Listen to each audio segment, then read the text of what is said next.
हम संगठित रहेंगे तो हमको आज जहां जहां भी रहेंगे तहां तहां हम लोगों को दुकान हो चाहे जमीन हो जो कुछ भी हमको अपने अधिकार में मिलेगा, क्योंकि डॉक्टर अम्बेडकर यही कहते थे।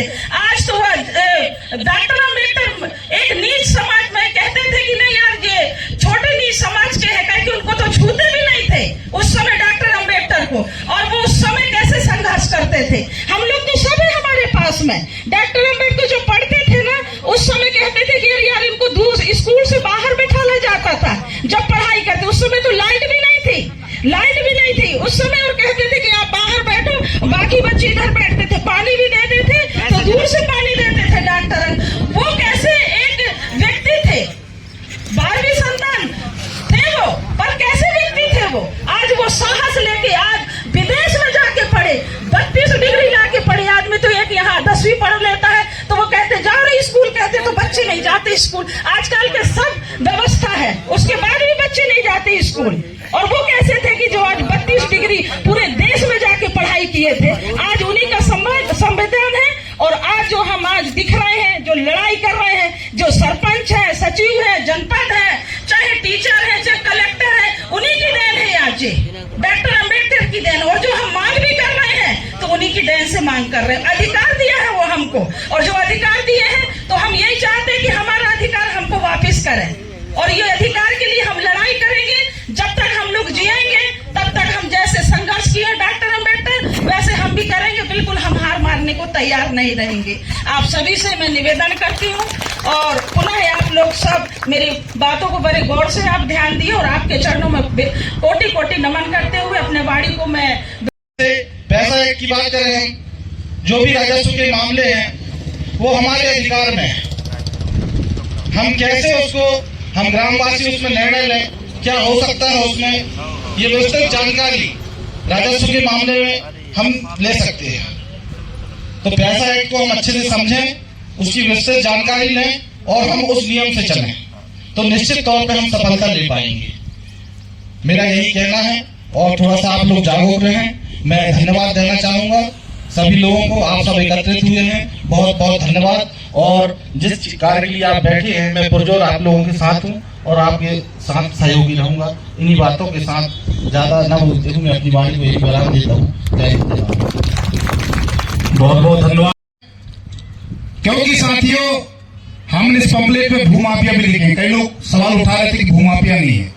भूमाफिया उन्हीं को कहा जाता है जो लोग जबरदस्ती एक नहीं कई अतिक्रमण कर रहे हों।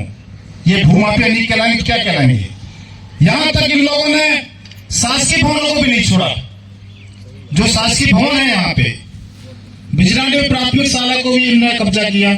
यहाँ छात्रावास का स्टाफ भवन है, उसमें भी कब्जा करके गोदाम बनाए गए हैं, सीमेंट रखा जा रहा है। तो इस तरीके से अगर हमारे क्षेत्र के लोग, हमारे नेता लोग अगर सोए रहेंगे तो इस तरीके से हमारे जल के किनारे होगा साथियों। इसलिए हम ग्राम सभा को आगे लाकर ये आगाह करना चाहते हैं कि इस तरीके से अतिक्रमण नहीं होने चाहिए। जो जायज लोग हैं, जो वास्तव में जिनको रहने को जगह ही नहीं है, ऐसे जगह अगर ऐसे लोग अगर वहां पे अतिक्रमण करते हैं, घर बनाते, तो हम उनको नहीं बोलते। लेकिन ऑलरेडी वो यहाँ एक नहीं, आज यहाँ पे 4-4 मकान है उन लोगों की, 6-6 दुकानें हैं यहाँ पे। ये क्या है?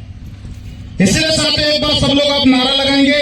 मैं बोलूंगा भूमाफिया भगाओ, आप बोलेंगे बिजली बचाओ।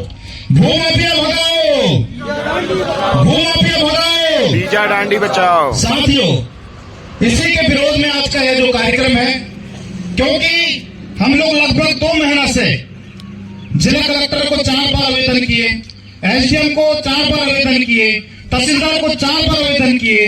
हमने जो है 11 फरवरी को हमने 10 फरवरी को यहाँ पे नपाई हुई और 11 फरवरी को हमने आरटीआई लगाया कि आप किस आदेश के तहत, आरटीआई का हमारा बनाया हुआ है, वो कानून है, वो सूचना का अधिकार, जिसके तहत हम उस आदेश की नकल मांग रहे हैं, तो नकल देने को तैयार नहीं। तो इस तरीके से यहाँ पे सरासर हमारे जो भ्रष्ट अधिकारी हैं, उनके कारण ये सब कुछ हो रहा है।